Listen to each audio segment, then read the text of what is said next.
Muchas gracias, señoras y señores. Saben ustedes, me es muy difícil hablar de Alfonso Reyes sin hacer algunas referencias de tipo personal, en virtud de la gran cercanía que mi familia y yo tuvimos siempre con este espléndido amigo y grandísimo escritor. En el lejanísimo año de 1930, mi padre fue designado secretario de la Embajada de México en Brasil. El embajador era Alfonso Reyes. Llegó mi padre a la embajada y encontró a don Alfonso pegando estampillas, descifrando cables, dedicado a toda la labor de la embajada, lo cual ilustra una vez más la tradicional penuria en la que ha vivido el servicio exterior mexicano. Mi padre le dijo a don Alfonso: usted, don Alfonso, retírese a su oficina, dedíquese a escribir, yo me encargo de todo lo que es la burocracia. Y de ahí nació la amistad que nos ligó siempre. Yo era muy pequeñito, tenía 1 año o 2 años entonces, y don Alfonso pues me mimaba mucho, me quería mucho. Yo puedo casi decir que aprendí literatura sentado en las rodillas de Alfonso Reyes. Estamos en un momento histórico de Brasil y de la América Latina en general, cuando Reyes era el embajador de México. Brasil acababa de pasar al gobierno del Estado Novo, como se llamó, un Estado corporativista encabezado por Getúlio Vargas, muy inspirado por las ideas elitistas de pensadores que estaban muy en boga en aquel momento, los italianos, Vilfredo Pareto, y Gaetano Mosca.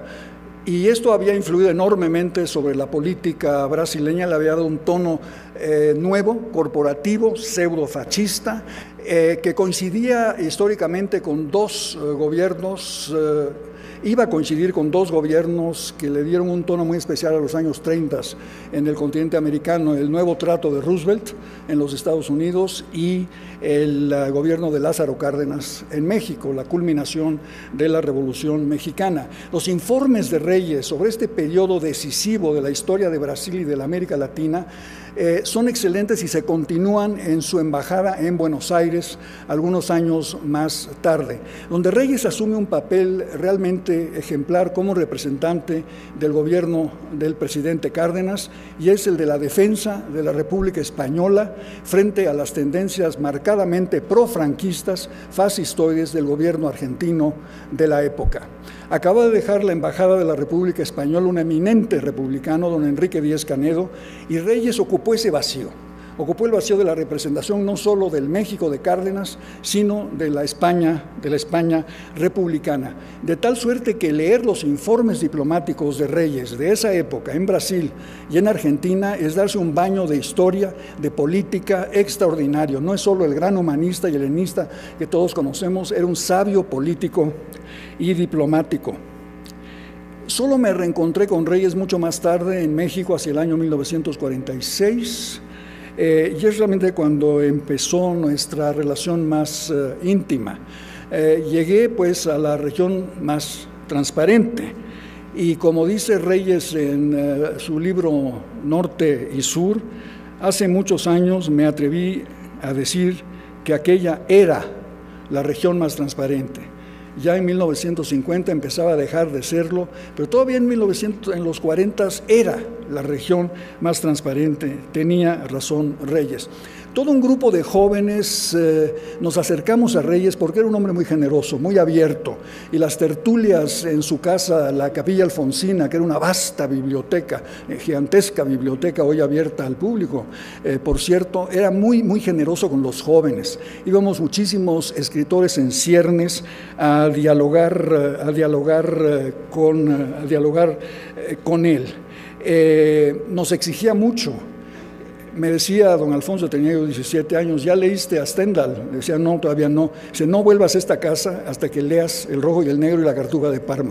Entonces volvemos a hablar. Nos exigía mucho, pero tenía un lado exigente y también un lado generoso y gracioso. Como muchos otros escritores en ciernes, yo me resistía a entrar a la escuela de Derecho. Mis padres me decían, mira, si te dedicas a ser escritor te vas a morir de hambre. Más vale que seas licenciado. En México, para hacer algo tienes que ser licenciado, hay que tener antes el licenciado. Se lo consulté a Reyes y me dijo, pues mira, sí, en efecto, México es un país muy formalista. Todos somos tacitas de café caliente y necesitamos un asa para levantar la tacita. En México esa asa se llama señor licenciado. Si no tienes esa asa, te vas a quemar la mano y se va a voltear la taza y se va a voltear el café, más vale que seas licenciado. Yo no sabía que Reyes estaba hablando por experiencia propia, porque en su libro de recuerdos Pasado Inmediato dice, me costó mucho renunciar a ser escritor de arranque e irme a estudiar Derecho.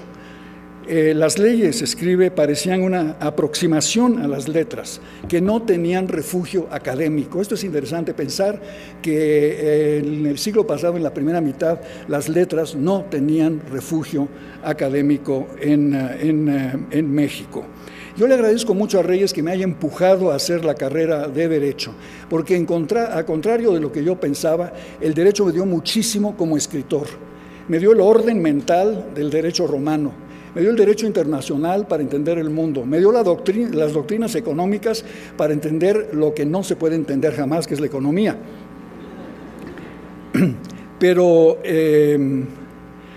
había otros aspectos de Reyes que son menos conocidos, como su amor por la literatura policial.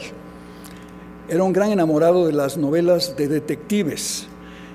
Todavía existen en su casa anaqueles llenos de novelas policíacas, y Reyes era miembro secreto del Club del Crimen. Y esta no era una asociación de criminales, como se podría pensar, sino que quienes se suscribía al Club del Crimen en Nueva York recibía cada mes una caja, una especie de cajón, con una descripción de un crimen, de los posibles incriminados en el crimen.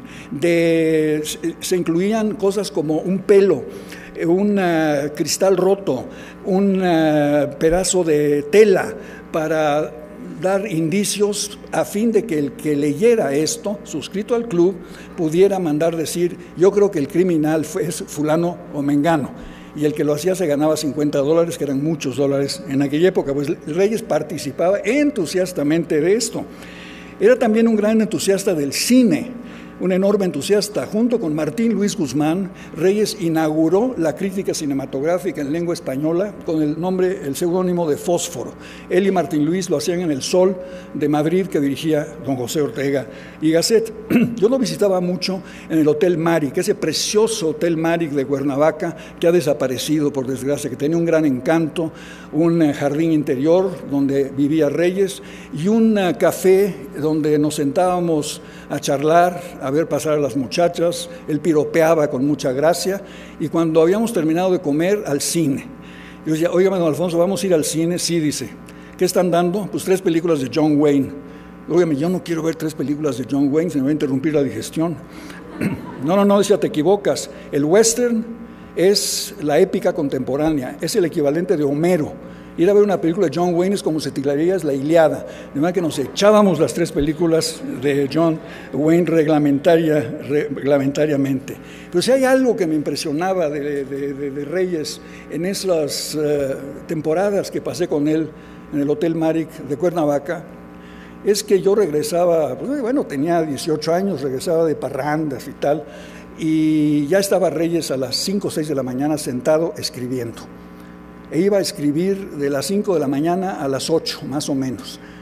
Como Goethe, seguía el gran ejemplo de Goethe, de hacer el trabajo literario antes que nada en la mañana, para, como decía Reyes, y decía Goethe, parafraseándolo, para quitarle la crema al día. Este acto de disciplina para mí fue muy importante, para saber que el escritor no vive de la inspiración, no va a bajar una musa a decirnos cómo escribir, se hace a base de trabajo constante, de trabajo diario. La coherencia, decía Reyes, solo se obtiene a punta de pluma. ¿Y qué era para él la cultura? Reyes tenía, yo no he conocido a un mexicano con una cultura tan vasta, tan universal, tan comprensiva como la de Alfonso Reyes. Muchas veces fue acusado de darle la espalda a México, porque se ocupaba de Grecia o de Goethe. Hay que ver no solo su labor diplomática a la que me referí, hay que ver también la cantidad de la cantidad de páginas que dedicó a México, el amor, la inteligencia, un libro como Pasado Inmediato o Parentalia, que traza genealogías enteras de la vida mexicana, de la vida de provincia, de Monterrey, de asuntos como el levantamiento del Tigre de Álica, lo describe maravillosamente. Toda esa vida mexicana de la generación del Ateneo de la Juventud que vivió tan intensamente Reyes, está ahí plasmada en grandes libros sobre cosas que son esenciales para México, aparte de su incursión en las letras de la Nueva España. Es el mejor libro que se ha escrito, yo creo, sobre nuestra literatura colonial.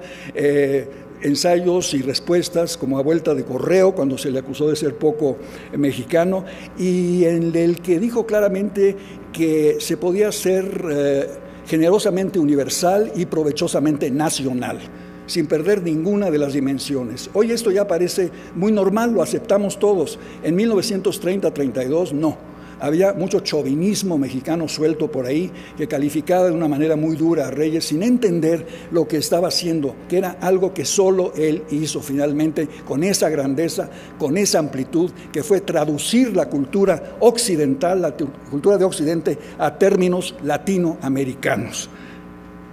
Alfonso Reyes es la figura ejemplar de algo que ha tipificado a muchos intelectuales latinoamericanos, el arraigo en movimiento, ser a la vez profundamente nacional y profundamente universal.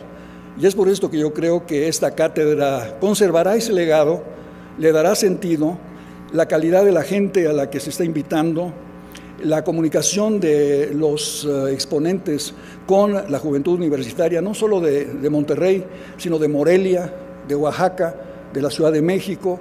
Yo creo que le da una validez actual al pensamiento de Reyes, lo encarna para el momento actual, un momento tan difícil en que todos estamos buscando el derrotero que parece tan turbio y difícil del siglo XXI. Reyes es un faro, es una luz.